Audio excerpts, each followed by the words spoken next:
Hear that? Yeah, that's the sound of you relaxing, because now you're managing diabetes with the Freestyle Libre 3 system. You get to know your glucose levels and where it's headed. Manage your diabetes with more confidence with the Freestyle Libre 3 system. Ready to learn more about the #1 prescribed CGM in the U.S.? Visit freestylelibre.us to learn more. Based on retail sales data for patients' last filled prescription by manufacturer. Refer to the FLAIR NL4 study published in BMJ Open Diabetes Research and Care 2019. Safety info found at freestylelibre.us.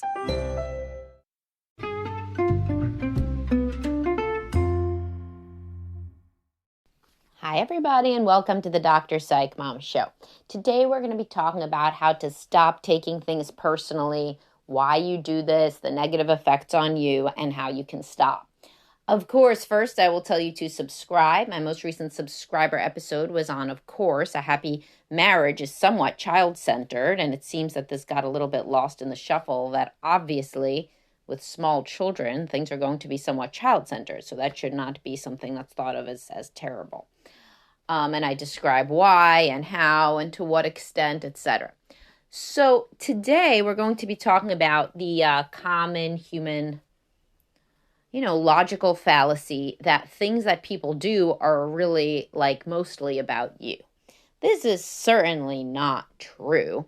I mean, the majority of people kind of act the same with everybody. Of course, there are differences on the margins. Of course, there's ways that you can interact that are more and less pleasant to other people, more and less appealing, etc.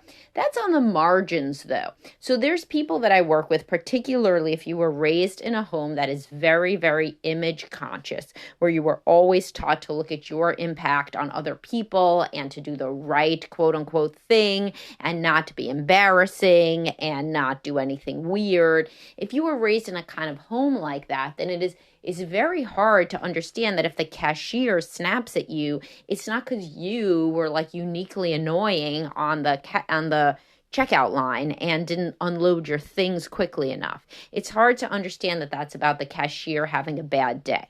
So what you want to try to do with little kids, and most people do this already with their little kids, is to say that if somebody has a problem with you, it's probably that they were having a bad day and they were, more bothered because they were feeling irritable or they were feeling angry or what have you. And that's certainly an adaptive thing to teach to your kids. And it's important to recognize that this is just the truth and that you need to think it as well. So what are some ways that this usually manifests? Because a lot of people are smart and they're successful and they can get along with other people. And in the workplace, they can understand that certain personalities fit, certain don't. It's nothing to get that upset about. However, in their intimate relationship, the same guy that'll say, yeah, I could have managed that situation better at work, but probably, that guy has had problems with other people too. So it's not just me. That same person in his intimate relationship will say to his, therapist that his wife would act totally different if he were more attractive. That if he acted in whatever different way, his wife would turn into a sex goddess. This isn't true, and I do a lot of this stuff in my podcast. I try to help people very much understand that, there's natural variation in libido and things happen in monogamy. And there's a million reasons your wife could have a lower sex drive, including literally just that she's been with you for a while and you're the same person still. And this is not to say, of course, that you cannot fix things on the margins, that there are not things you can do to impact your wife differently. But most of how your wife acts is because of your wife, just like most of how you act is because of you. So these same people will have the fantasy that if their wife, for example, was having sex with them all the time, they would turn into a completely different man. They wouldn't. They would be a happier version, sure, but it would be a happier version of the same guy. So if you were an irritable and kind of anxious, rigid guy and your wife was, having more sex with you, it's not like you would turn into Mr. Laid Back. You really wouldn't. And if you have that fantasy, then it's no wonder that you're so angry with your wife because you feel like there's this whole other way of engaging that would be open to you only if she acted differently, which is not useful. And it's not accurate from anything that I've seen in practice. So how can understanding that you're taking things too personally help you? Well, it can liberate you. You can understand that everything isn't dependent on your move in the chess game. Like how people with social anxiety think is that if they do something wrong, bad, then the encounter is just going to be bad. So they have to figure out the right way to engage. And I hear this a lot, like with women about making friends, like, oh, like I did the wrong thing during, preschool pickup, and that's why I didn't get invited to this or that or the other. Yes, to some extent, possibly. To another extent, that person already had everybody they were going to invite to their home for their Halloween party or what have you. They just weren't thinking about you as another potential person. Only perhaps if you were the most social person in the world and asked about their plans and, were exactly, I don't even know what, said exactly some right thing that triggered this person to remember they had a Halloween party. In 1% of cases, they would have ended up inviting you, a new person that they just met, to their party. In most cases, the large majority of cases, it has absolutely nothing to do with your behavior. They just weren't thinking about, making a new friend at that moment. They were just thinking about getting through their day. So you have to, this goes back to empathy. So it's very hard for people to empathize if they did not experience a lot of empathy growing up. It's hard for them to understand that there are perspectives that other people have. This is called theory of mind that, they got to go into the other person's head and look out through their eyes pretty much. And that's very, very hard for people to do. But you can practice. You can practice it the same as you would with a dog or with a baby where like they can't talk. So you have to figure out what they're saying. So like if you're a man, you could like think about your wife. And this is why I write posts like, men, here are 9 things your wife really thinks about all day. And like none of them are you and none of them are sex.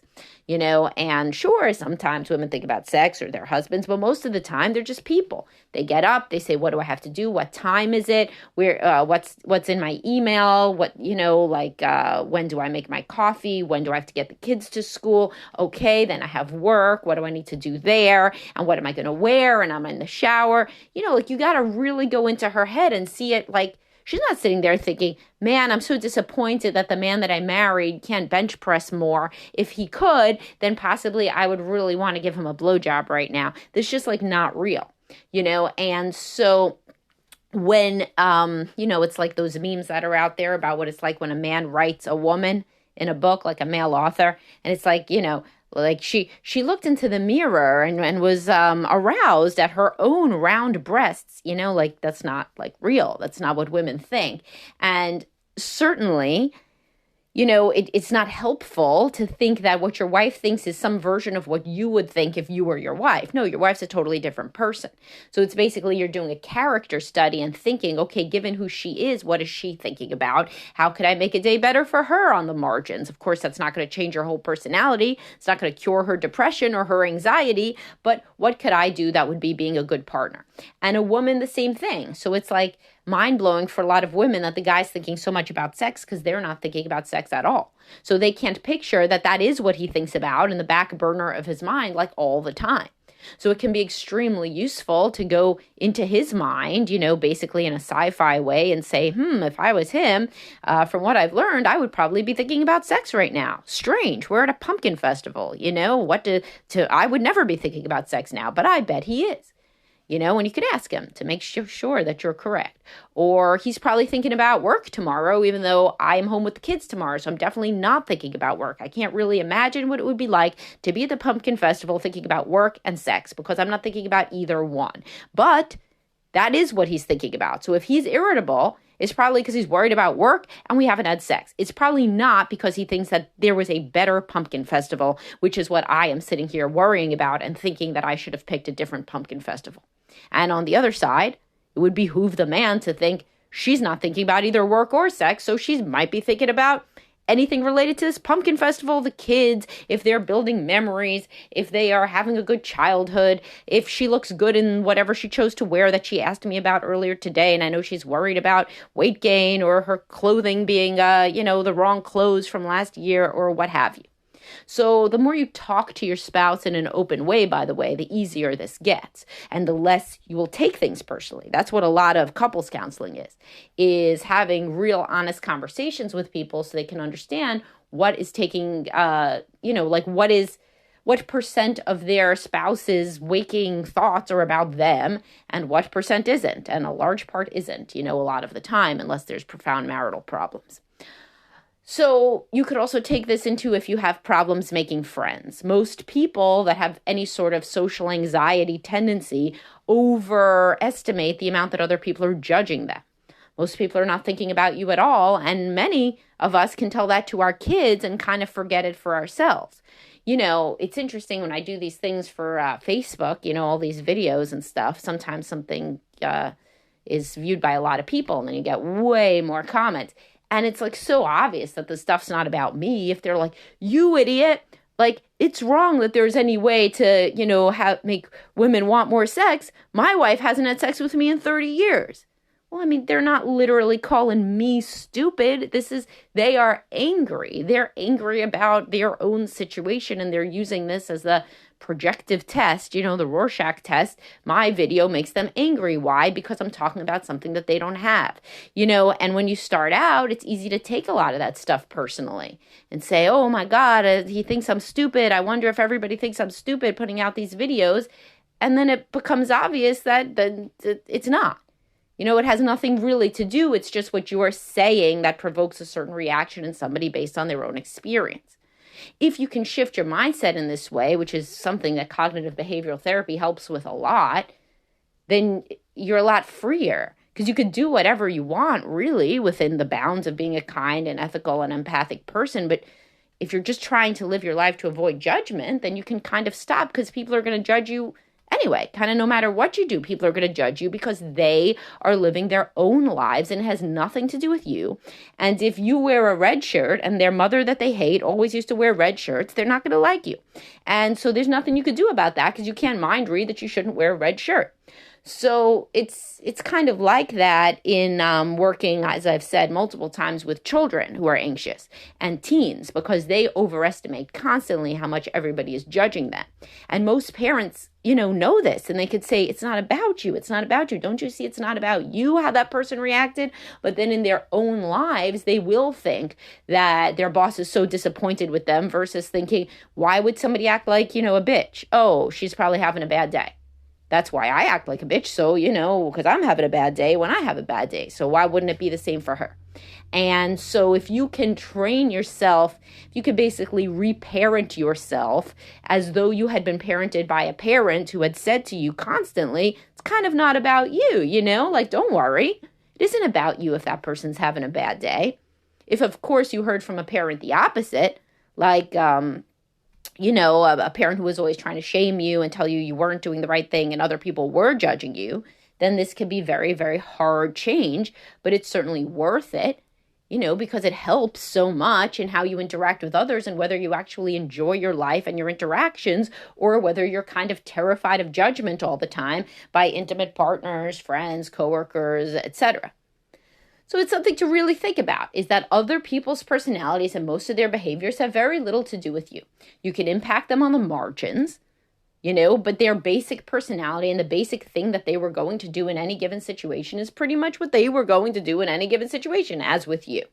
And so that also means you have to give up the pet fantasy that there are ways that your partner could act that would transform your personality. Because a lot of people think this, yeah, I'm kind of a depressive, miserable fuck, but if my spouse acted a lot different, well, then I would be my best self. Then I would really be a kind, loving, patient, calm, laid back, fun person. Yeah, right. They can't change your personality. I have this in my podcast, how much would your depression go away when you were remarried to a more supportive spouse, or does your depression go away when you're married to a more supportive spouse? And a lot of women, because women have higher rates of depression, picture that they're being remarried to a more supportive spouse, their depression would just go away. That's not true. Depression is an illness. You may have a happier marriage, but you still be a depressed person, and unless you treat your depression. So it's the same for any disorder. It's the same for really anything. And one person and what they do or do not do does not change your personality. So thus, how could you and what you do change another person's personality? It's really powerful if you think about it, because having less agency over other people can be very, very freeing. to realize that there are a lot of limits on what you can change in other people, just like how there are limits in what other people can change in you, which is not everybody's favorite thought. Because again, it's the same thing with a therapist. Like a lot of people come to me, they really bond with me through listening to my stuff, And so then they come in and they'll say like, oh, like I had all these therapists before, but I know it's going to be different with you. It's only going to be different with me if you work harder with me, And that could be facilitated by you feeling like we have a closer relationship or that I understand you more, but I'm not Houdini. I can't reach into your head and like move around knobs. It has to be what you do, your engagement, your motivation, et cetera, et cetera. So if you are at a point in your life when you really want to work, then sure, the therapist can be very, very helpful, and working with somebody who clicks with you is preferable to working with somebody who doesn't, right? But the majority of the change would be with you. And perhaps if I had met you when you were 25, you wouldn't have listened to me. People always say, I wish I would have read your stuff when I was 25. Really? You think you would have listened or sought out or even listened for 1 second to my stuff on how your wife changes in perimenopause when you were 25? Yeah, right. Everybody who's 25 thinks everybody 40 is stupid, and that they're just kind of pathetic and they're living their old boring life, and it's going to be totally different for you. Your wife's going to be giving you head, every day after you've been married for 25 years, and everybody else just doesn't know better. That's what it is to be young. So when you think, oh, I wish I would have seen your stuff years ago, or people say you should make a book for younger people, younger people they have a lot of, hope about what their life is going to look like and how it's going to look totally different from their parents' lives or anybody in their parents' generation.